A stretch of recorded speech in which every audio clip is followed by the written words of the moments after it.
Hey, everybody, welcome back to another episode of Dadcast. Today is a very special one because not only do we have two guests from an amazing kick-ass band that we are very, very fond of, I'm personally broadcasting from Oahu. I'm in Hawaii as we speak. And just to show a little proof of such things, there's our little marina area here. Nick, are you jealous? I am jealous, and I hate you. It happens. It happens. Welcome. I got our major awesome co-host. His name is Nick Martin. Nick, as you said, you're unhappy with me right now. I understand that. That's right. I'm good. I'm in good old Grants Pass, Oregon. Mm-hmm. Freezing my butt off right now. It happens, Whatever. man. And joining us today from the band Saving Abel, we've got Jared and Jason on the show. You guys, welcome to Dadcast, man. Thanks for coming on. Hey, man. What's going on? Thanks for having us. Absolutely. You guys doing okay out there? Yeah, we actually just got into town from a little East Coast run, and we're back at home now with our dad pants back on. Dad pants. Nick, that's a wonderful idea. We should probably market some merch and call them dad pants.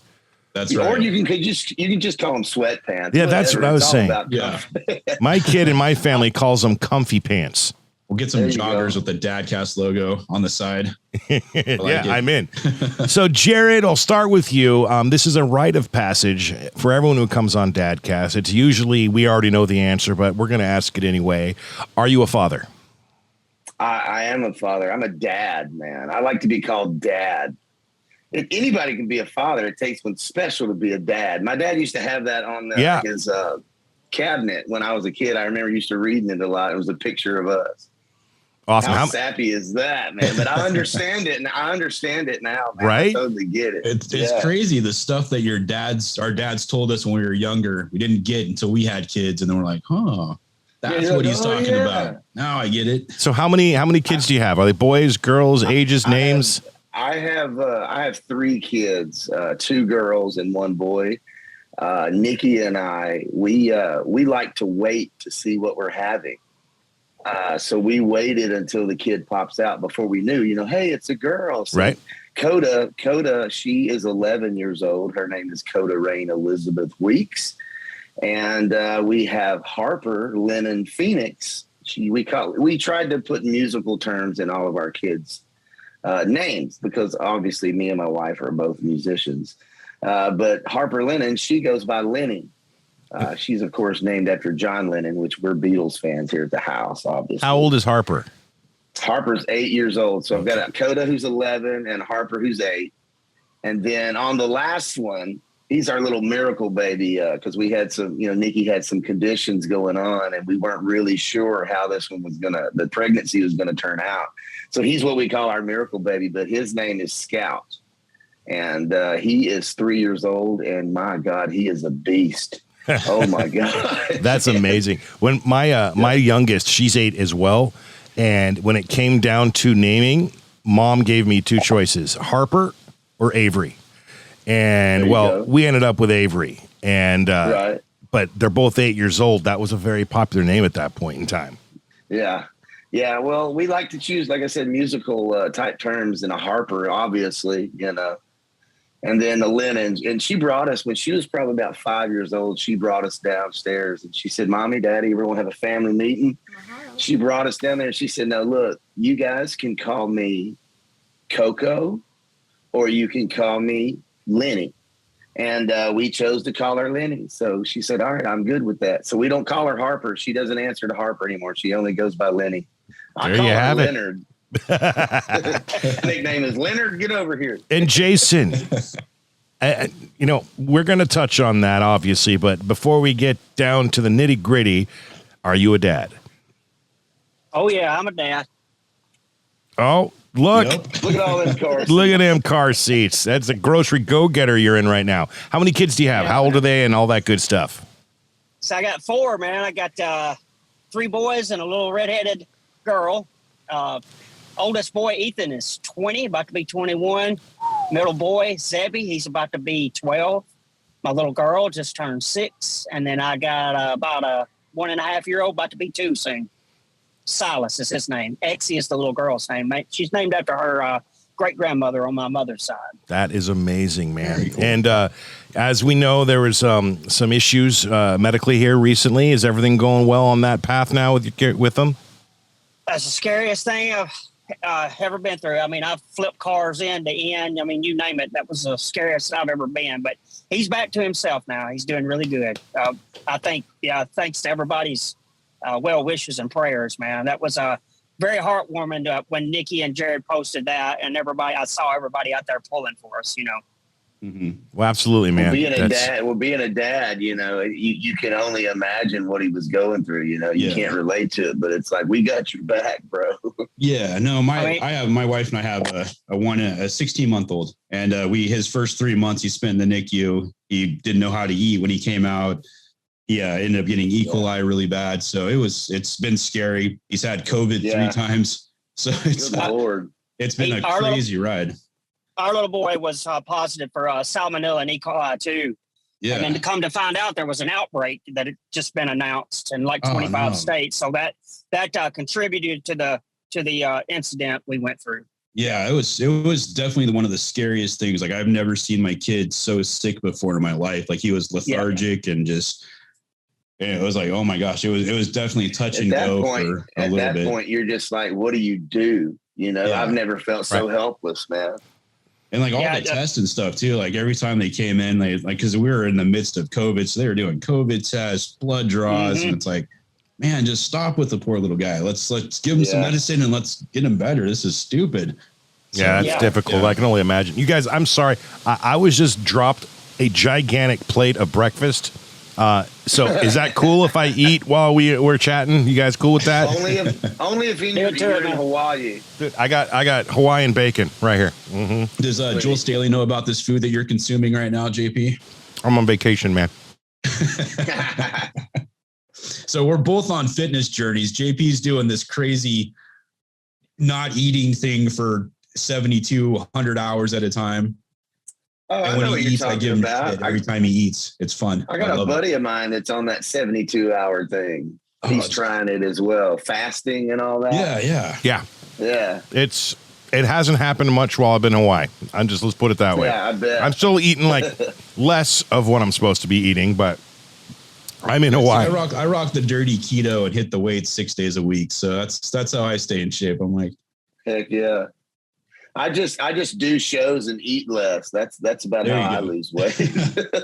A little bit of cardio and no food. There you have it. Now, do your older kids, and questions for both of you, do they grasp that, dad's a rock star and that they could possibly hook them up and their friends? Yeah, but only recently, when Coda was born, I was, obviously it was before Saving Abel, I had left. So she was sort of raised on a tour bus. But even at that young age, your brain still can't compute, like, this is my dad, this is what he does, this is his work and all that. So it just so happened recently, I got to rediscover that. We did a show in Atlanta, and Coda, my 11-year-old, and Lenny, my 8-year-old, and Scout even got to come. My whole family got to come and see the show.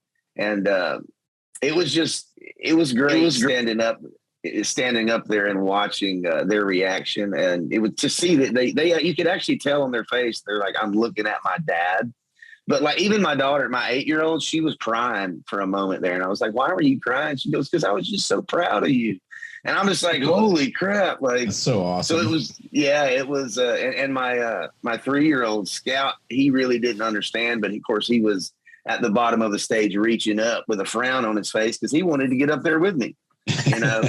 So it was really good rediscovering that. I think they, of course, the older ones, Coda, I think she sort of understands it a little better now, along with Lenny. So it was really cool to rediscover that and see that. It was a proud dad moment. Anyways, that's awesome. I've never eaten on a podcast before. This is so weird to me right now. I feel like I'm being rude. Something to be said about when a child tells you that they're proud of you. Yeah. It's because you don't think their brain can even fathom that. And then they, you get to that point and you're like, man, they are just growing little humans that you get to catch these moments. And that's something that I've been working on for so many years now, is being more present in the moment. Yeah. You know, because, you know, being famous and being out there, you know, you kind of turn this switch on, you turn it on and off, on and off. And you even bring that habit home, you know, even coming home, you turn that switch on and off. And so it's been, you know, over the past few years, you know, I've even been in therapy talking about this stuff, but being more present in the moments with your kids and getting to experience those moments, man, consistencies pay off there. Yeah. Did you find yourself, when you weren't there per se, having, you know, fighting yourself over that and reaching out for help? How did that all start? No, well, I mean, if we're going to get into that, like I was into drug usage pretty heavy. I had a pretty heavy pill problem. And, you know, during those moments with Coda being out on the road with me, yeah, I could still remember in my head, you're a dad and this is Coda and we're out here on the road and we're doing, but come on, let's just be honest. I really wasn't present. You know, I was high the whole time. So, you know, I didn't get robbed, but I missed out on a lot of things. And yeah, there's a lot of regret to that, but it also put me to where I'm at and who I am today. So, you know, I don't know if I would change it. Yeah. I'm pretty happy right now, you know? Right. Absolutely. The path has led you to where you're at.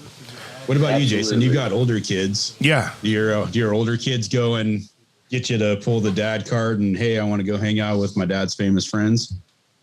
You know, he not exactly, but he made me really proud. About 3 days ago, we were leaving to go to meet the bus, and he texted me and said, "Hey, Dad, do you have an acoustic guitar that I could learn on?" Oh, so wow. that warmed me up because he never really had a lot of interest in it. He was a gamer and computer guy, but so I ordered him a new guitar. It should be at the house today, so that made me really happy and Nice.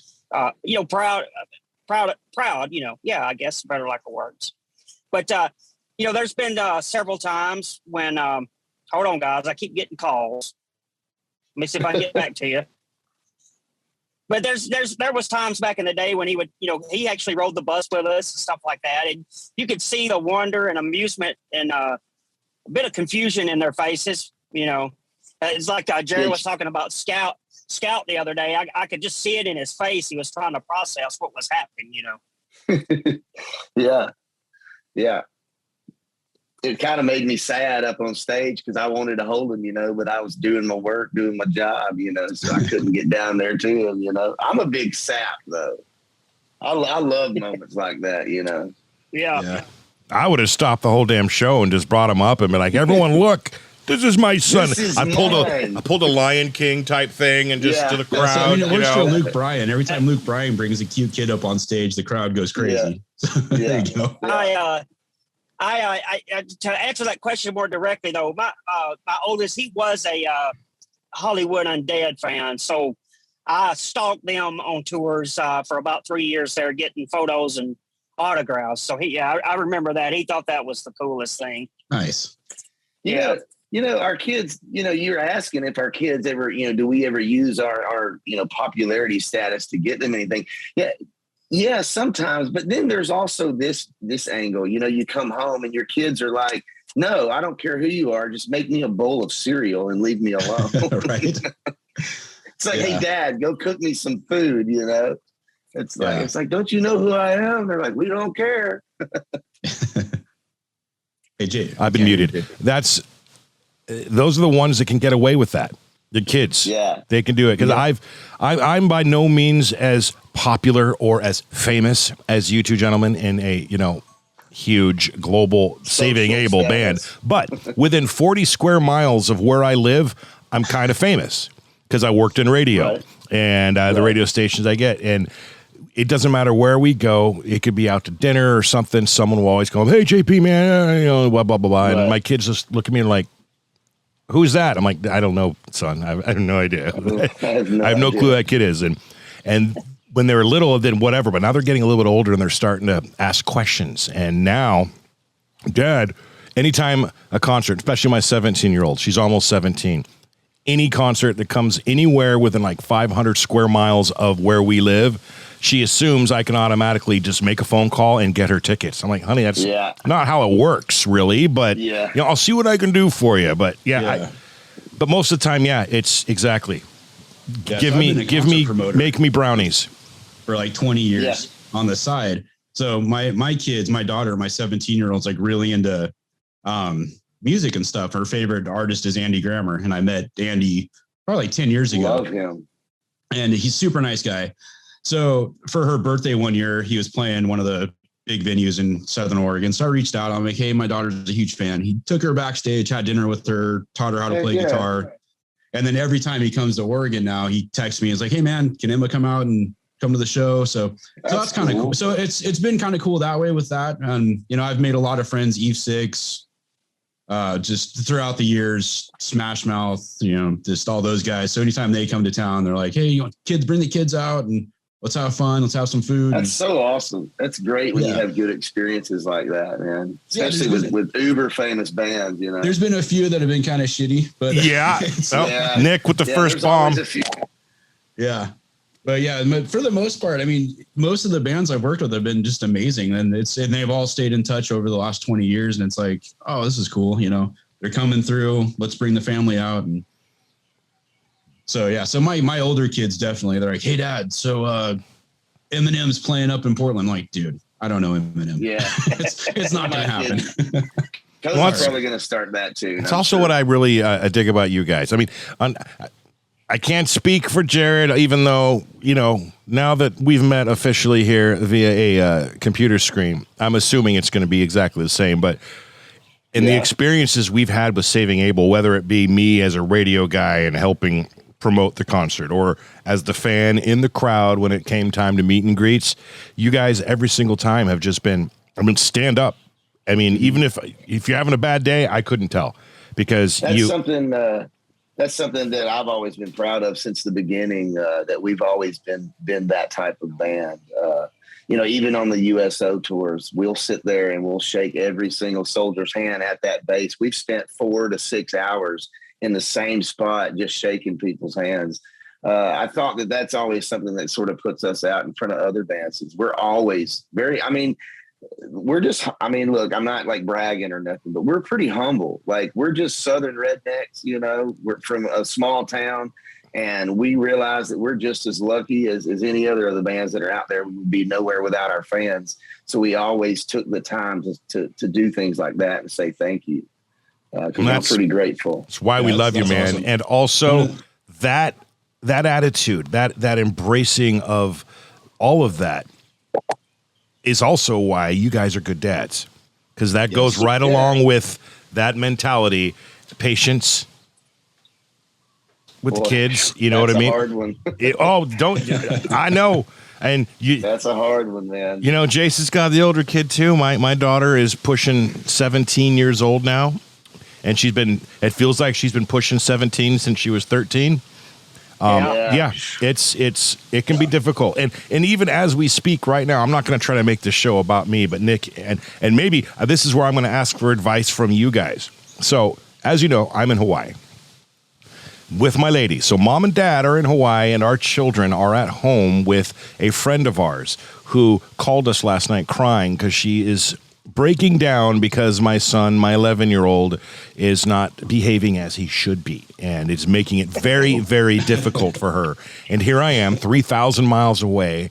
I can't fix this problem right now to the best of my ability, and it's stressful. I mean, I spent last night just going, oh, should I get a plane ride home? No, I'm not going to let my kids do. No, anxiety of it all. I don't, this is not my kid. He doesn't normally act like that. I don't know what's going on. Is he lashing out? Is a prepubescence happening when I'm gone? Who knows what causes it? But I just had this conversation with Dave, our drummer, the other day. He's experiencing a similar situation, but and I did too. But there was one thing that I did with my children that seemed to really have an effect on them. But I would give them responsibility of being the man of the house when I'm gone. Yeah, I did the same. That seemed to really shift the way they acted when I was gone. Right. Just lay that responsibility on them. Hey, you've got you got to help your mother. You got to be me when I'm gone. That type thing. Right, and I did that. We're relying on you. Right, exactly. Yeah, exactly. And that worked for me a couple of weeks ago. We went to Vegas for a few days, and I feel like I'm leaving my kids all the time now. And that was my plan. I'm going to instill that whole sense of responsibility and make him, I get to be, what Dad does. He looks up to Dad, and it worked pretty well for that week. But so far, 2 days in, losing its power. Yeah, it's he may just need a firm reminder. Yeah, so exactly, and my plan. Take that screen away from him. This, right. Oh yeah, absolutely, especially when Papa gets home. But anywho, to my fixing of this situation, since I am so far away, is my brother, Uncle Vince, is going to be showing up at the house after work, and he's going to grab Sawyer up, and he's going to give them the man talk on behalf of Dad and awesome Uncle, and try to whip him into shape for the next few days while we're gone. And I hope it takes, because that poor lady does not deserve to be crying at my home because my son's being a total ass. Right. Oh, man. Nick, hell, you go over there. You could just... I know. I'd be like, Sawyer, let's go to the gym, you little asshole. He's very sensitive, though, okay? He's also my sensitive boy. Yeah. If you call him an asshole, he's just going to shut down right off the bat. For a couple hours. He'll never be bad again, I promise. my 16-month-old is like... Scared him straight. Dude, he is like the most... He's like so different. I have 6 kids. This kid is the most different kid that I've had. Like, he is like fearless. He'll go on the couch. My couch is like 3 feet off the ground. Just dive onto the hardwood floor like it's nothing. I'm like, what the hell are you doing? Like, you're going to end up in the hospital again for 3 months this time again because you broke your neck. Yeah. What is wrong with you? That reminds me of Scout. Yeah, Scout's a beast like that. He just, he plows his way through everything. Yeah, he was running around at Grandma's house the other day, took off his shoes, decided to go run into the blackberry bushes because he wanted something. And I'm Nick, do I need to remind you that he's not even a year and a half old, and that is your job to not let him run into the blackberry bushes? I wasn't there. Oh, fair enough. All right, Miss Martin. I know you watch these episodes. Let's not allow the baby to run into the blackberry bushes. Well, no, so Mommy and I go pick him up, right? He's got scratches all over his legs and his feet. And we're like, what the hell happened? What happened to the baby? Oh, the dog got him. Right. Right. Yeah. Jared, Jason, have you guys ever done a show in Hawaii? We want to, though. That would be awesome. Okay, have you ever been to Hawaii? Never been there. This was my first time too, and it's crazy warm for the record. The humidity, yeah, but it's pretty cool. Yeah, you guys should definitely book a show out here. Aloha Stadium. It's the biggest. Yeah, that's where you should go. Let's see if I can get it worked out for you guys. To play Aloha Stadium. Heck yeah! I've never been to Hawaii. I've been to 48 states. I haven't been to Alaska or Hawaii. Wow, you still got me beat. You hook it up, we'll be there. All right, I'll see what I can do, man. I'll be there too. I'll pull the JP. Hey, man, I can even talk to Dave, the owner of this house, and this can be our base of operations, man. I'm telling you. Do you have no idea how cool this? Oh man, we need a good core foundation. I think we're getting it together right now. That's right. All right. Is everyone still drinking in the band, or is that no longer a thing for some of you? I no longer drink. I'm pretty much sober these days, man, and sober and present. Good. Know? And how does that work out when, say Scott whips out the whiskey, the big old gallon of Jack Daniels, and starts drinking? Is there like an understanding? Yeah, there's an understanding. When we decided to get back together, and as me coming back over, I tend to not put myself in situations, where it could be hard. But like I said, I've been working and doing this for years as far as therapy going. I've been to rehab. I've been to all those things that people do. And, as far as AA and all that and all those things. And they have really helped me. But, to get to the core of it, mental health is the root of a lot of all that stuff. So, over the years, And that was one of the reasons I came back to Saving Abel is I've been working so hard over the past few years that I finally reached a place in my life where, you know, I had my confidence back and I wanted to take back what I had given away years ago. And it was just a pretty proud moment in my life. And so, you know, there was stipulations as me coming back, but you know, the way we look at it now is, you know, when I go to work, it's at a bar anyways. Yeah. I'm a grown man. I can use my tools and I can make it through it. I mean, just like every other night before, you know. But like I said, you know, the people that do drink in the band, they pretty much keep it at a low pace party for me on the bus, which is good. You know, it helps. We all get along. You know, if they're grown men, if they want to go drink and get sloppy drunk, they can go do that. Just not on the bus. Fair enough. Can I ask? Me or, you know. Can I get personal band question with you guys? Yeah, sure. The previous lead singer. Well, I forget his name. What was his name? It was Scott, right? Scotty. Yep. Was there animosity? Did he leave on his own accord? Was it just like a perfect storm type things? And Jared, you were able to get your way back in. I mean, how did that work? Jason and I had been working on something not Saving Abel. It was something called Shade of Grace previously throughout the months. Okay. And so there were talks about it in and out, but nothing was ever made official. And it was almost like a perfect storm because Scotty turned right around and ended up getting another deal with this other producer from this other label.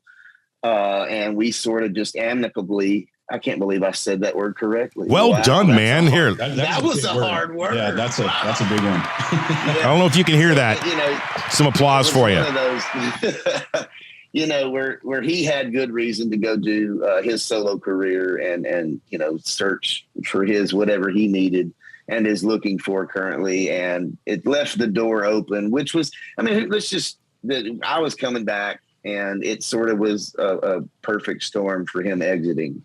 Okay, good. So there's no like crazy National Enquirer stories that we. No, nothing. Yeah, no. Like Scotty that, was good, no. But dude, Jared, you are Saving Abel, man. You are the voice. Thanks, man. Jason and I talking about Jason's 20-year-old son Ethan. Most of the songs that you hear, the Saving Abel songs, were written in his room, in his bedroom, that little 2-bedroom house in Corinth. Yeah. So, you know, we're over here writing Addicted in 18 days, looking at, you know, video games and posters on the wall, like a little cat hang in there, but you know, just surrounded by little kids' toys, you know. I was going to say, you know, Addicted's that's got to be pushing 20 years old now, right? Give or take. Yeah. And Ethan is about that age. I don't even want to know how or why you're writing a song such as that inside an infant's bedroom.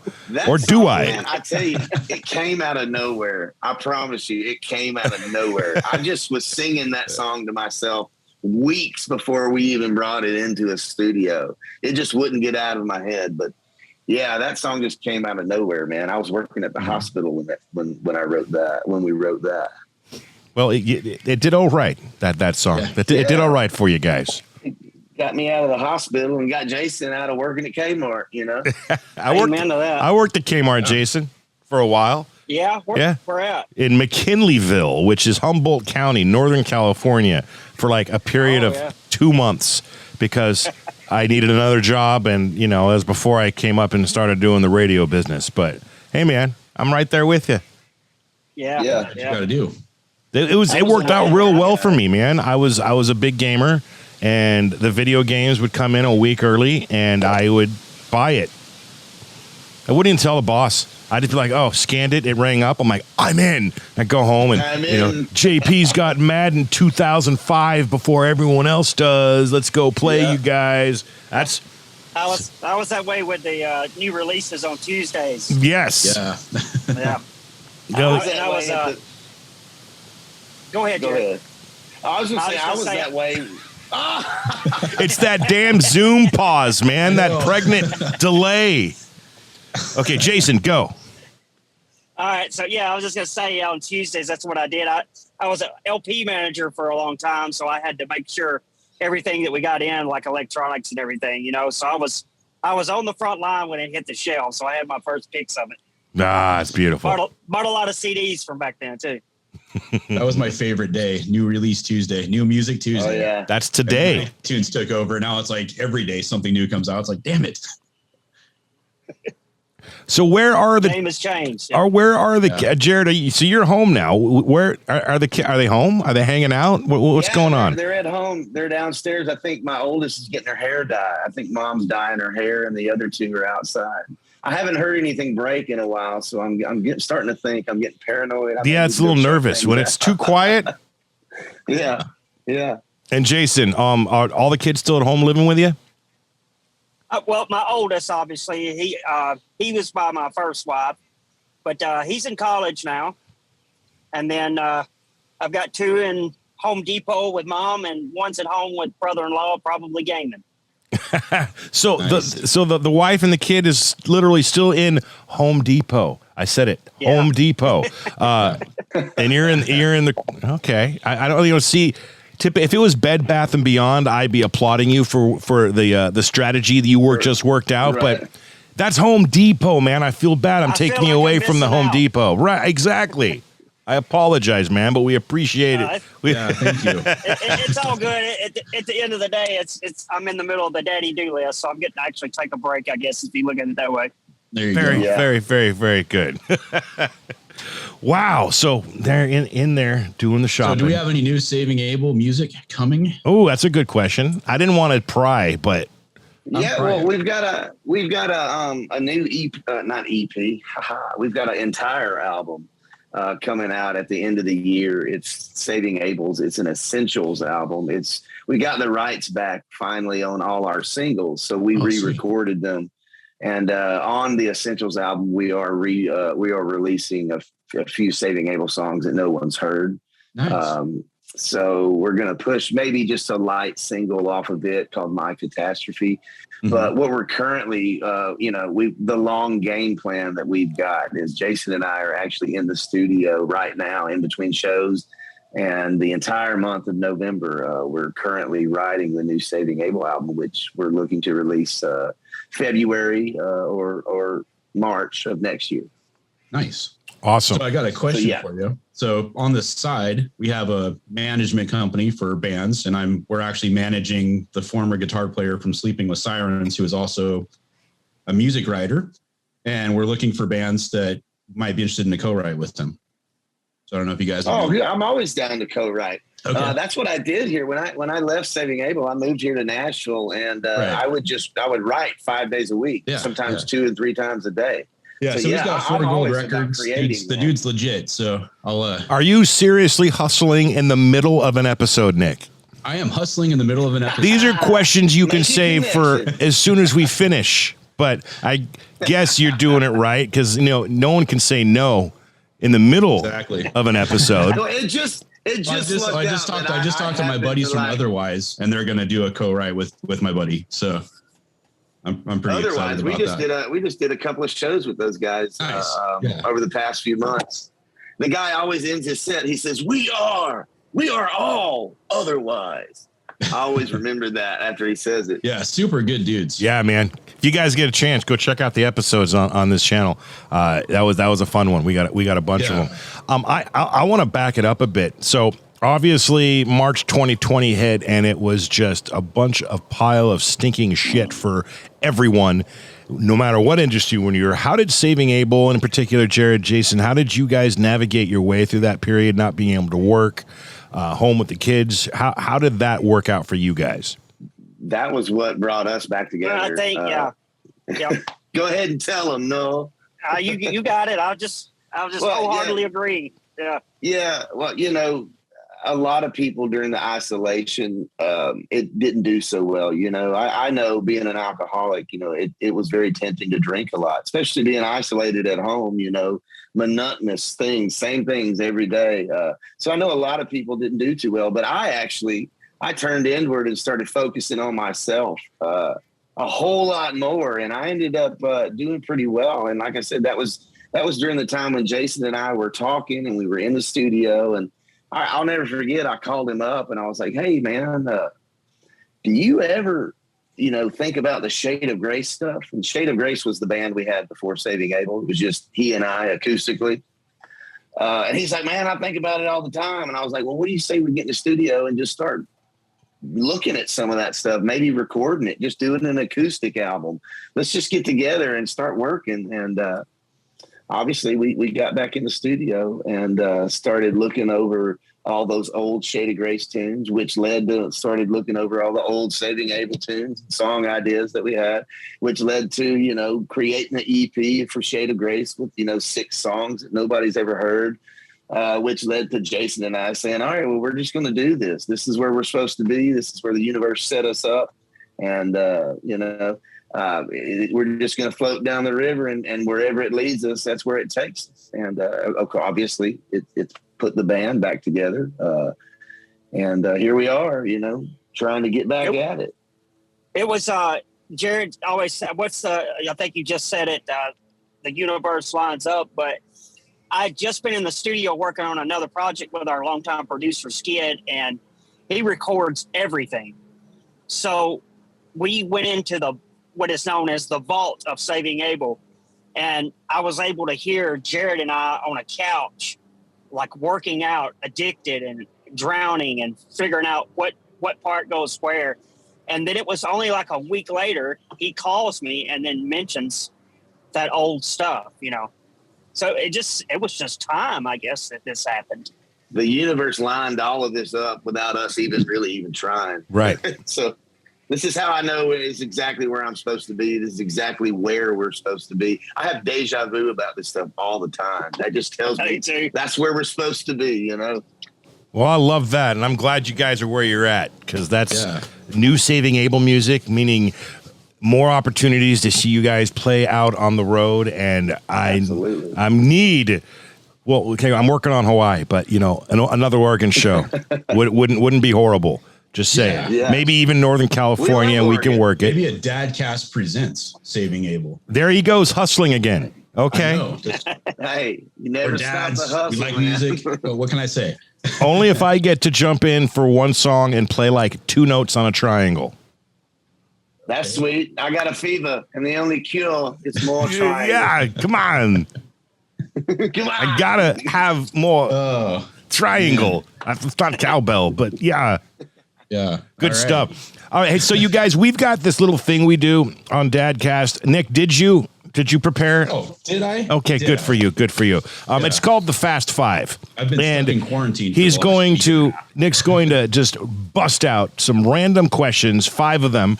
And if you want to answer them, great. If not, we aren't going to be offended. But these are typically fun, random questions that we hope aren't questions you would typically receive on any other type of interview you guys would ever go do ever. So here we go. And I might add a few afterwards if I'm not happy with the questions he asked. You better be happy with the questions I asked. All right. Fire away, my friend. It is your turn. The go-to meal you cook for your kids. Oh, pasta, broccoli, and pork. Okay. It's a thing Nikki's grandmother always makes, and when I met her, it was one of the dinners that she made us. So it's always a comfort food for me. So we make it for the kids; they love it. Right on, Jason. Little Tony's Pizza, Dad's homemade cheeseburgers, and ramen noodles. Perfect. All right, that's the go-to, quick, cheap, easy too. That's right. You could have a billboard with anything on it. What would it say and why? What are we? I got it. Would say, "What are we doing?" That's it. Question mark! Exclamation! Exclamation! That's such a great question. I feel like everybody needs to ask themselves that a lot. Exactly. Lately. Jason, what would yours be, Null? I've only got one thing in my head, and I don't think I can say it. You can say it. I promise. You can edit yourself too if you want. Let's go, Brandon. Okay. All right. All your viewers are going to be in Google land for a couple of hours trying to figure that out. Oh man, what's your favorite thing to order at a local restaurant? Oh man. Happy chicken. I like chimichangas too, but we got this awesome Mexican restaurant really close to the house here. It's called El Guadalajara. And they do a really good happy chicken, which is just chicken and rice and cheese dip. But like I said, another comfort food for me. No wonder I got a dad bod. God. All right, Jason, what you got? We've got a place called Little Chicago's that people from Chicago opened up, I don't know, about 40 years ago, still in business. I get the hot Polish sausage with the pepperoni. How do you say it? Like olive. Peppercini. Peppercini. Yeah. It's like it's not a sauce. It's a, I don't know the word I'm looking for, but it's dang glaze. Yeah. No, it's got like olives and the pepperoncinis in it, and like a relish. Just damn good. Yeah, it's like a relish. That's it. Yeah. Love that. It's in olive oil, and they put cheese on it, and I go in and get a really cold beer and one of those, man, and that's probably the best. And by the way, Jason, I just looked up your Let's Go Brandon. I understand why you were hesitant, and we'll just leave it at that. I get it. The state of the world today, man. I get it. But we'll let everyone go ahead. If you want to go ahead and Google that yourself, go ahead. But I, for one, applaud you, sir. Okay. Okay. What's your favorite song to cover? Oh man, Derek? we do a pretty good job of Have You Ever Seen the Rain? We always keep it simple like that, but I think Have You Ever Seen the Rain is one of the most fun that we've ever had. We did that on a radio tour as well, and then it did so well there that we ended up bringing it back on tour at the Front Porch Stomp. Was the last tour that I did with the guys before I left. Okay. So I would say CCR, Have You Ever Seen the Rain? I always enjoyed singing that one. Cool.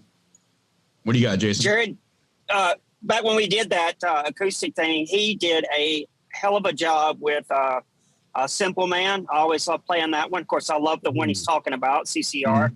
And then we did a Tonic tune one time that just freaking I loved, and we never did it again. I love the Tonic, If You Could Only See. Damn. We killed that. I did that with Hinder as well, and I'm telling you, both bands knocked it out of the park, dude. But Tonic, If You Could Only See is another one of my favorites.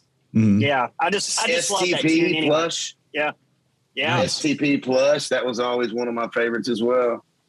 And I got to tell them about this. In the original Shade of Grey stuff, we did a cover of Willie Nelson's Blue Eyes Crying in the Rain. That's my mother's favorite song. And I still get like choked up if I listen to that recording. He did. I mean, I don't know if I can find that. Can they find that, Jared? I'd never heard the song before, Blue Eyes Crying in the Rain, at this point in my life. I'd never heard it. Yeah. And Jason gave me the lyrics to it. And he goes, I want you to sing the lyrics right there. I want you to sing it to this guitar part. So he just started playing the guitar, and I started singing it. And we came up with our version of Blue Eyes Crying in the Rain. Nice. And he wouldn't let me hear the song before I started singing it. So after we did it, I got to actually hear. And I was like, wow, it's almost nothing alike, but it sounds the same. You know, it was really cool. I know. Yep. You got to put that on some B-side somewhere, man. Yeah, I think we should, man. That's a great idea. All right. Last one. What's your favorite venue to play? Machine Shop. Oh, of course. It's always been the Machine. Man, the Machine Shop is just, it's always got a special place in our heart, man. Kevin Zink, the owner, and especially all the people there. People in Flint, Michigan, man, they always come to party. They always put on good shows, and they got some of the best crowds in the world there. So for me, it would be the Machine Shop in Flint, Michigan. Nice. You can open up for any band or artist, living or dead, that is not the Beatles. Jared, who do you pick? Foo Fighters. Okay. Jason. It's one of my I want to see them before I die, and I haven't got to see them. So what better way than to open up for them? Well, okay. So now I got to get Dave on the horn and get him to open up and play this Hawaii show as well for Saving Abel. Absolutely. Saving Abel, Foo Fighters, and whatever band Jason's about to pick. Hopefully they're still alive. So, I kind of got to do that years ago. Candlebox was like, I can't explain it. I just love the fact they still had guitar solos, and Kevin is an unbelievable singer. But that was a dream come true for me. That they were a huge influence on me. But not to be cliche, but I mean, like Johnny Cash, And then I don't know if it's because of the recent loss, but Van Halen would have been awesome. Oh, yeah. Gosh, we just had that year anniversary. It went by so fast. His son's album. Yeah. That is the greatest rock and roll album in years. I was like, I was super hesitant. I'm like, no. What the heck? Yeah, dude, he freaking killed it. Oh my gosh. So, that would be a good show also. Yeah, I wouldn't mind Wolfie playing with them, man. He's really good. Yeah. All right, Wolfie, Saving Abel, and the Foo Fighters in the Aloha Bowl in Hawaii with my mother-in-law, who's right over there. She would love to go see that show. All right, so now we need to find a humongous sponsor because I know Foo Fighters are not cheap. No, they're not. No, they've got their own plane, man. They got to put gas in that thing. I'm pretty sure Dave doesn't do charity gigs anymore. So there's. Are any of the kids, are they in line to take on the role of dads and musicians? Any of them get that gene? Aside from, I know you just said you sent the guitar, but. Yeah, but Jason's 18-month-old son, he gets his Gaga too. His Gaga's his guitar. And that little dude, he's already got his finger patterns down, I feel like, man. I think he's going to follow pretty well. My daughter's, of course, Coda is the singer, so she likes to sing. She's got her karaoke machine, but Jason's kid, man, he watches Jason on stage, and he's pretty good at picking up his mannerisms. I can't wait to see that. Yeah. Now, what would the children of the band members of Saving Abel name their band? I was going to say Sons of Abel, but Ooh. I've got daughters. Yeah, that sounds cool, right? They're right. Cool. The Sons. It's almost like it should be the Sons of Anarchy sequel, but the Sons of Abel, the sons and daughters, kids, offspring, the offspring of Abel. No, we already have that. Abel's offspring. Abel offspring. There it is. Boom. Abel offspring.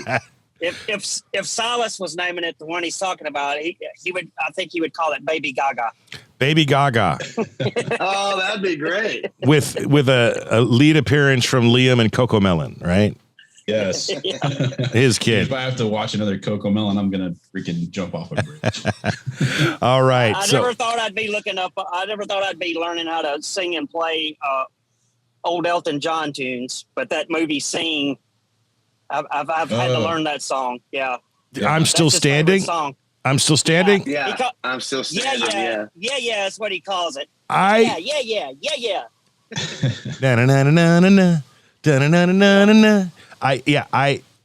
I did the same thing, and I'm a grown ass man. I literally went and downloaded it, and I put it on my track list, and now I have a radio station too that I run and own still these days, and that is in the playlist because of that friggin' movie. And you know what? It's a great tune. It is. It is. It is so good and catchy. Yes, great. it is Elton. But of all the Elton John songs out there, that one is just. I remember listening as a kid, and I'm just like, oh, this is no. You can't help it. Just do this when it goes, you know? To me, that song sounds like Elton John if he was going to cover, what's his name? Oh, my gosh. I can't think of who I'm trying to think of. Well, there you go. There you have it. I killed myself when I was a kid. Dad brain. Nope, I killed lots of brain. There Billy it goes. Joel. That's it. Billy Joel. Okay, this. It sounds like a Billy Joel song. It does sound like a Billy Joel song. Yeah. Right. Yeah. Now, if we can get Billy Joel to cover I'm Still Standing, that would be amazing. Oh, yeah. We're good. Did I mention that we always go off the rails on this show, you guys? It's so please, thank you for keeping the trend up. I appreciate it. Absolutely. We're pretty much, I mean, Nick, unless you got anything else, man, we are I'm good. We are like real close to finishing up our time here. Gentlemen, Jared, Jason, Saving Abel, thank you guys for coming on, sharing your little stories about your kids and all things Saving Abel these days. It was awesome. I'm going to get to work as soon as we're done here about booking that Hawaii show. And and we hope to see you all real soon somewhere on the road in our neck of the woods as well. Anything else, Nick? We'll be Oregon bound soon. We'll get it. We'll just bring you guys out ourselves, man. Like, do it next year. We'll be doing some shows next year. So when I say goodbye, don't go anywhere. Just Okay. Everyone stay put. Because I have a question that I don't think that everyone needs to know. Well, thanks for having us. Absolutely, man. Thank you. Thanks for saying yes. I love to talk about myself and my kids. So yeah, this puts both of them out. That's kind of why we hit nail on head with this show, man. Lots of dads seem to like to do the same, and we love that.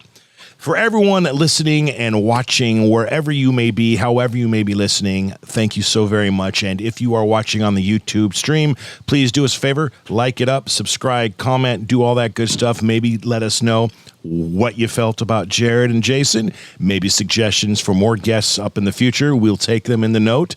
And we appreciate you, man. We'll see all of you next week. Have a great rest of your day. Later. See ya. See ya.